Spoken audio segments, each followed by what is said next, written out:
Hey actors, today I'm going to tell you how to change rooms in a self-tape. Or change spaces. A lot of the time you're going to see a tape that continues through two scenes. So you might start in one place and go to another, but it kind of has an arrow and you continue. Sometimes it's time has passed, and sometimes you are in a different location. I think it's a great opportunity going from one place to another during a tape, because I believe one of the goals of putting in an audition isn't just to do good work, it's to help casting see you existing in the role. So to do that, I need to know where I'm starting. So I want to know, am I inside or outside?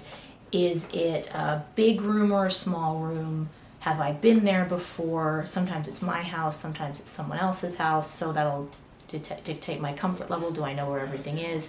You want to know where you are. It's really important. Place is a massive thing to establish. Where are the entrances and exits? Where's your reader? Are they coming from somewhere? You want to know where you are. So once you have established where you are, you can transition to somewhere else. So in this example, we are outside, and we are outside a house. So just to start from there, everyone is in jackets, and the word frigid is used, so I'm going to assume it's cold. Now, it's a billion degrees right now where I am, so I'm not wearing a coat, but I've got this little jacket on. So one thing that I might do during the tape to give casting a feeling of me existing somewhere and not just being in front of my wall is I might do a little bit of this. Right, as I'm talking to my reader, I might do a little bit of cold acting, right? Or just adjust something. You don't need to go crazy, but I want them to feel cold because I'm cold. So I'm going to give a little bit of that. In this tape, it looks like we're going in somewhere that we're not familiar with. It's abandoned. So we're moving from outside to inside. So we're moving from a big space where my eye lines could be potentially everywhere because the space has no limit. The exits and entrances are everywhere. Maybe I know where my car is, but it's a big space. So that allows me, for eye lines, that allows me to sort of look, anywhere I want to look, to give the feeling of being outside. Again, you want to play mostly to the barrel of the camera, but remember, we're existing, so don't be afraid to look around. If it's the house we're looking at, maybe it's there, but maybe it's really big, or I don't know. But I'm giving environment, right? She's giving environment.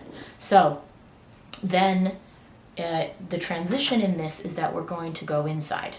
Now, normally there would be a shot in between that we would go inside, but I don't want to leave the frame, and I need to establish that I'm going somewhere new. So we have the line, all right, and they go inside. So I would do just a little step, turn, and then re-establish eye lines. So now I'm looking at the floor, the walls.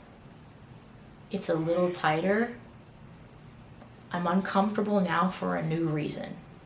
I was cold, now I'm full of trepidation. I'm letting the environment change me, right? So here's a really funny one where I see a lot in auditions or when I'm coaching, is that you're going inside and nothing changes, but you're in somewhere different. So the ground is going to feel different.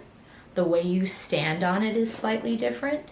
You don't know where everything is, maybe there's some cobwebs, maybe it smells different, but there's all this stuff to play with that actors miss. So to physically do it, I'm going from outside, so I'm going from outside, my reader's here, and then I say okay, and then I'm just going to do a little shift, re-establish where I'm looking, and keep talking to the reader. If you got a good reader, maybe they switch to the other side, but I don't think really needs to happen.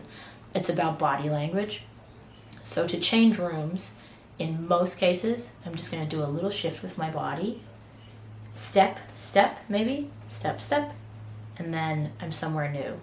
And you want to know what the new place is as well. In this case, it is a creepy house, but it could be something warm and inviting. So it could be going from outside, we're excited, okay, we're going in, and we step in, and we're in this new place, and it's really exciting. So that's, there has to be some kind of physical shift.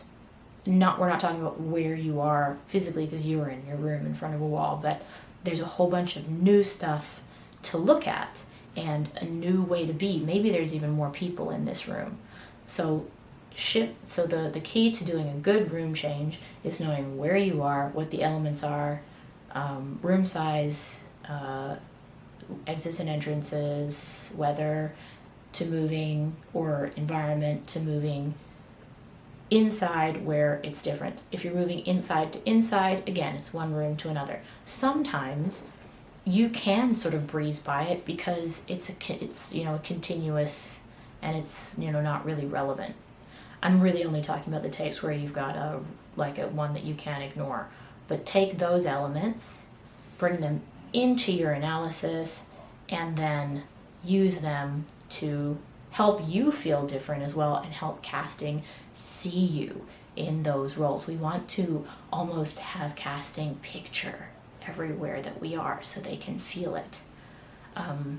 Remember, it's not about you, it's about the story, and you are trying to create the best story so that they have to watch, because it's like they're watching the movie that they've probably written or they picked the sides for. Okay, go out there, crush it. Anything I missed, put it in the comments.